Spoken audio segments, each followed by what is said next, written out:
Two teens clash in a roadside brawl, fists fly.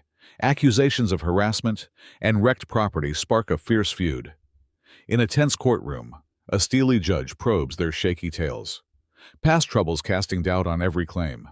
Evidence blurs. Truths twist. Will justice pierce the chaos or fade into dust?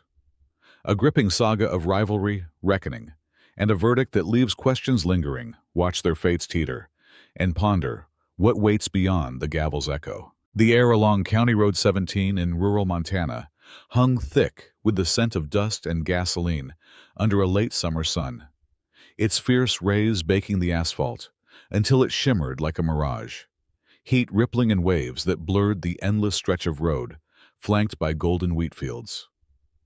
Those fields swayed lazily in a dry breeze, their stalks whispering secrets to the crows perched on sagging power lines, their black feathers glinting against a sky so blue it hurt to look at it too long. Two teenage boys, Jake Tanner, 17, lean and scrappy with a mop of sun-bleached blonde hair falling into his hazel eyes, and Ethan Cole, 16, stocky with dark curls plastered to his sweaty forehead, faced off near a dented mailbox, its red paint chipped and peeling, a lone sentinel battered by time and neglect on the roadside. Fists flew, shouts echoed across the flat expanse, gravel crunching under their sneakers as they grappled, a tangle of limbs and fury that churned the dust into clouds around them. Jake's pickup truck, a beat-up Ford with rust eating its fenders and a faded blue finish, sat skewed on the shoulder, its tailgate scratched with fresh, jagged lines that caught the sunlight. Ethan's bike, a battered mountain model with chipped green paint, lay crumpled a few feet away. Its chain snapped, its frame twisted like a broken promise, abandoned in the dirt. "You trashed my ride, you jerk! Trashed my—" Ethan yelled, his voice cracking with rage, his broad shoulders heaving as he shoved Jake hard, sending him stumbling back into the ditch, his sneakers skidding on loose stones. "You've been tailing me for weeks, harassing me every damn chance you get," Jake snapped, his lean frame coiling like a spring as he swung back, his fist glancing off Ethan's jaw, with a dull thud that echoed faintly over the fields. The crows scattered, their caws a harsh chorus piercing the scuffle, black wings slicing through the still air.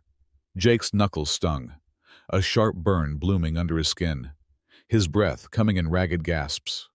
Ethan's lips split, a trickle of blood staining his chin as he lunged again, tackling Jake deeper into the ditch, dust billowing around them like a storm cloud rolling in fast. Their shouts mingled with the crunch of gravel and the thud of fists, a raw symphony of teenage fury under that relentless sun. A passing farmer, Hank Grayson, 62, grizzled and sun-weathered in a plaid shirt faded from years of toil, slowed his old Chevy, its engine rattling as he squinted through the dusty windshield at the chaos unfolding. His calloused hands gripped the wheel, his gray eyes narrowing. He knew these boys, knew their families, knew trouble when he saw it. He grabbed his cell from the dash, its cracked screen flickering as he dialed the sheriff, his voice gruff over the line. "Two kids brawling out on 17, property wrecked. Tempers hot, better get here quick." Sheriff's deputies rolled up minutes later, their cruiser kicking up gravel as it screeched to a halt, lights flashing briefly before cutting off with a sharp whine that sliced through the humid stillness. Deputies Mike Rawls and Tara Klein stepped out. Rawls broad and stern with a jaw like granite, Klein wiry with a no-nonsense glare that could freeze a bull, pulling the boys apart with practiced ease, cuffs clicking around their wrists, metal cold against sweaty skin, the sound a sharp punctuation to the fight's end. "Enough! You're both coming in," Rawls barked, his voice gravelly from years breaking up bar fights and hauling drunks from ditches. At the station, a squat brick building on Choteau's edge with chipped paint and a flickering neon sign reading Sheriff.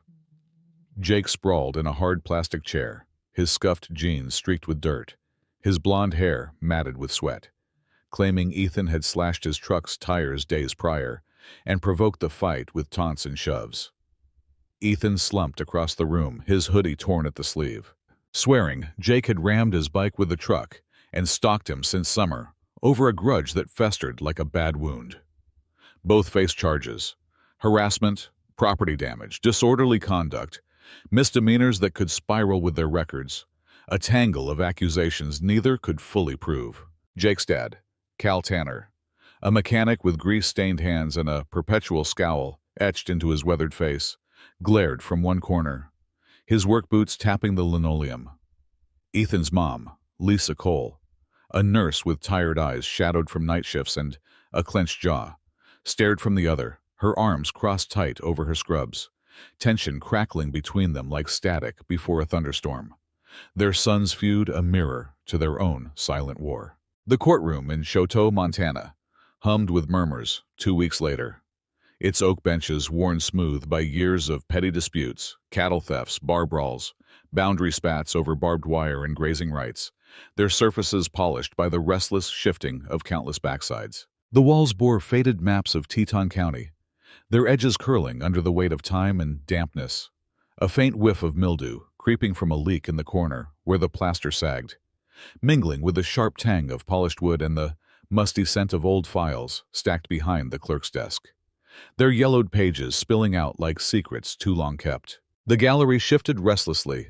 Farmers in work boots, their flannel shirts rolled to the elbows, the scent of hay and diesel clinging to them. Retirees sipping coffee from styrofoam cups, their faces creased with sun and stories. A handful of teens whispering bets on the outcome, their sneakers tapping the floor in a restless rhythm, their voices a low buzz beneath the hum of an ancient ceiling fan rattling overhead. At the front, behind a raised bench scarred with nicks and coffee rings, sat Judge Marlene Voss, 52, her graying hair pulled into a tight bun that gleamed under the fluorescent lights, its strands catching the glow like strands of silver wire. Her sharp blue eyes cutting through the room like a hawk's, missing nothing, seeing everything. Her robe hung crisp over a frame honed by decades of ranch work before law school. Its black fabric, a stark contrast to her weathered hands, calloused from years wrangling cattle and mending fences. Her voice a steady drawl, tempered by years of wrangling unruly dockets, as she called the case. State versus Tanner and Cole. Let's sort this mess out, folks, and get to the bottom of it. Jake and Ethan sat at separate tables 10 feet apart, their public defenders flanking them like mismatched sentinels on a battlefield strewn with doubt. Tom Reed, Jake's counsel, a nervous rookie in his mid-20s, with a rumpled suit that sagged on his lanky frame and a mop of sandy hair falling into his eyes, shuffled papers that slipped from his sweaty grip, their edges curling in the humid air. Sarah Klein, Ethan's defender, a seasoned vet in her late 30s, with weary hazel eyes shadowed by sleepless nights, and a faded blazer patched at the elbows, sat poised but tense, her pen tapping her notepad in a rhythm of controlled frustration. Marlene leaned forward, her elbows resting on the bench, her sharp blue eyes scanning their files. Thick packets stamped with juvenile records, her pen tapping a slow, deliberate rhythm against the wood, each tap a metronome of scrutiny, a signal she was peeling back layers. Harassment, property damage, disorderly conduct. Both of you with charges piled up like hay bales, she said, her drawl carrying a hint of steel, her voice cutting through the gallery's hum. Tanner, truancy last year, 2 fights at school, 1 with a busted locker, principal called it a pattern. Cole, vandalism, spray paint on the gym wall. 3 suspensions for mouthing off. Teachers say you push buttons. Credibility's thin as a razor's edge here, boys.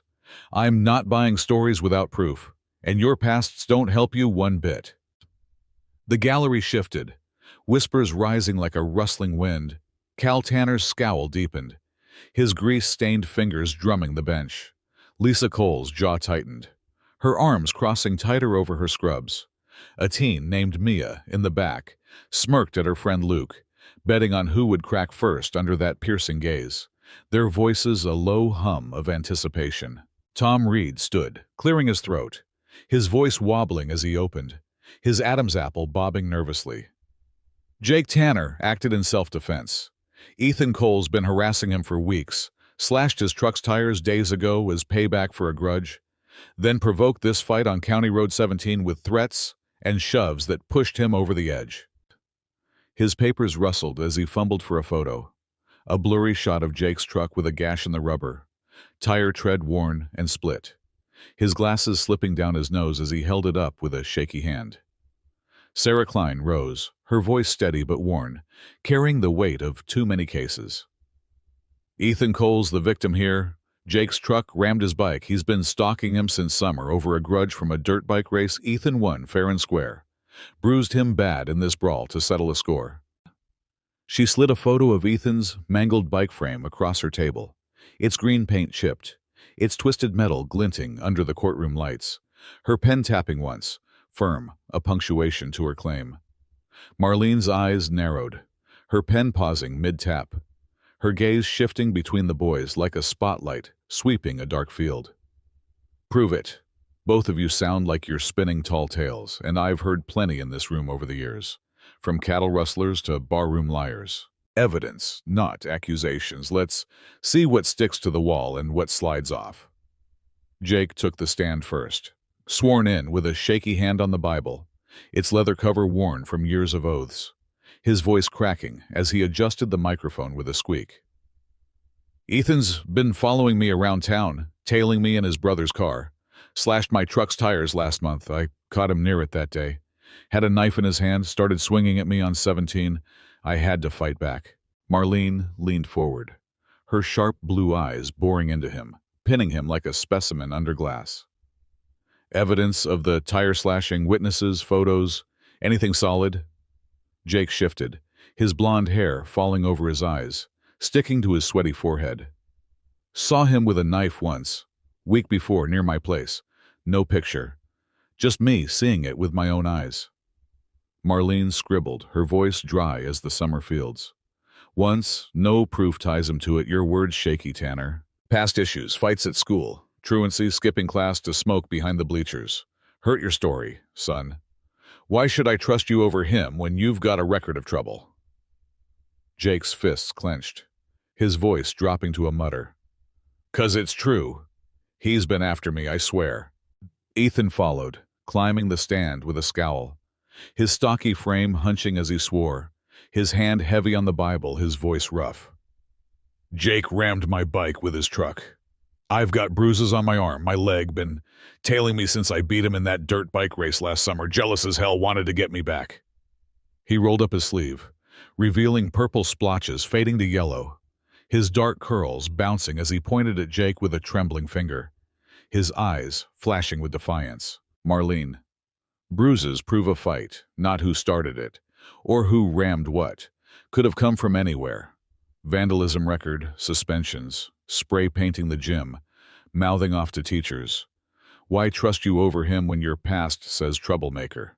Ethan faltered, his fists clenching tighter, his knuckles whitening. I've changed. Quit that stuff. He's the one lying, pinning it on me. Marlene's pen scratched, her lips thinning into a line. Changed or not, your past clouds you, both of you, muddies the water till I can't see bottom. Hank Grayson took the stand, his plaid shirt wrinkled, his grizzled face weathered from years in the fields, his gray eyes steady under bushy brows. Saw him brawling near my mailbox, truck scratched up bad, bike busted on the ground, fists flying both ways, dust everywhere. Couldn't say who swung first. Too quick, too damn dusty to tell. Marlene. Anything before? Harassment, damage, something to lean on? Heard rumors, Jake's truck tires slashed, Ethan's pranks around town. But didn't see it myself, Hank said, his voice steady, his hands resting on the rail, rough with calluses. Marlene. Hearsay's no good. Stick to what you saw with your own eyes, not whispers. Bum. Mia Carter, a classmate with a sharp bob and a fidgety stance, testified next, her sneakers squeaking as she shifted. Jake's been mad at Ethan since summer. Bragged about getting even after that race, said he'd mess him up at lunch once, loud in the cafeteria. Hayes objected, rising. Hearsay! Marlene. Overruled, state of mind, intent, goes to motive. Go on, girl. Mia. He's got a temper. Punched a locker last year. Dented it good. Marlene. Temper's one thing. Proof of this fight, this day? Luke Ramsey, another teen, lean with a buzz cut and a scowl, countered. Ethan's a bully. Trashed my locker with paint once. Brags about pushing people around. Probably started it to show off. Sarah. Bias. Your grudge. Luke shrugged, his voice flat. Truth's truth. He's trouble. Always has been. Marlene. Past acts, both of you muddy the water. Credibility's a swamp here, sinking fast. If physical evidence came next, Deputy Rawls presented photos. Jake's truck with fresh tailgate scratches, jagged lines etched deep. Ethan's bike frame bent and splintered, tire marks in the gravel snaking toward the ditch. Marlene. Damage is clear. Who caused it? Who swung first? Rawls. Can't say. Marks match a skid, but no witnesses pin it, just them pointing fingers. Marlene sighed, her pen tapping. No clear culprit keeps us guessing. Evidence talks but doesn't shout. Days stretched, testimony piling like stones in a wall, each piece adding weight but not clarity. Marlene recessed, retreating to her chambers. A quiet refuge with a cracked leather chair and a desk buried under files. Her boots thudding as she paced, pondering the tangle. She returned, stern, her robe rustling as she climbed the bench, her sharp blue eyes sweeping the room. No solid proof. Who harassed? Who damaged what? Who struck first? Truck scratched. Bike wrecked. Fight happened. Disorderly conduct sticks. 50 hours community service each. Cleaning ditches, painting fences. Something to keep you busy. Harassment, property damage, evidence too thin, he said. She said, no winner, no clear loser. Past records taint you both. Tanner with fists, Cole with spray cans, neither shines, neither sinks fully, just mud everywhere. Parents grumbled. Cal's scowl deepened, his fingers drumming louder. Lisa's eyes flashed, her arms tightening. Jake and Ethan glared across the tables. Tension unspent, a live wire sparking. Her gavel fell, a sharp crack slicing the air. Wood meeting wood with finality. Dismissed, rest of the charges drop, case closed. She added, her voice low, piercing, cutting through the room's hum. You're on notice, truth's elusive here, slippery as a greased pig. But I'm watching. This bench sees everything. Step wrong, cross that line again, and it'll be here, count on it. The room exhaled, a mix of relief and unrest. A breath held too long let loose, whispers swelling as the gallery stirred. Outside, Choteau's street stirred under a cooling dusk, wheat fields glowing gold in the fading light, their edges blurring into shadow. Jake and Ethan parted, Jake climbing into his truck with a slam of the door, Ethan trudging off on foot, his sneakers kicking dust, their glares lingering across the distance, tensions unresolved. A feud paused, but not buried. Locals gathered at the diner down Main, its neon sign buzzing open. Whispering over coffee and pie, some saw Jake as the aggressor, his temper a fuse too short. Others pegged Ethan, his past a stain that wouldn't wash. Mia and Luke swapped theories at a corner booth, their voices low. Jake's got that grudge. Ethan's too cocky. The town split, a fracture line drawn in dust. Marlene drove home to her ranch, its fence posts stark against the sunset, their shadows stretching long over the prairie, her truck rumbling over gravel as she pondered. Who lied? Who hid what? Whose truth slipped through her fingers like sand? She'd see them again, she knew, boys teetering on edges, their paths uncertain, their futures a coin toss between redemption and ruin. The horizon stretched wide, Montana's vastness, swallowing secrets under a sky bleeding red and gold. What drove them? What lingered beneath their accusations? What simmered in the quiet spaces between? Truth hovered, a puzzle unsolved, its pieces scattered in the dust. Curiosity stirring in the stillness. The road ahead, a question mark etched into the endless plain, waiting for the next clash or the faint hope of peace. Thank you all for watching this video. Please comment and let me know what you think about this story. Please like and subscribe to watch more great content on my channel.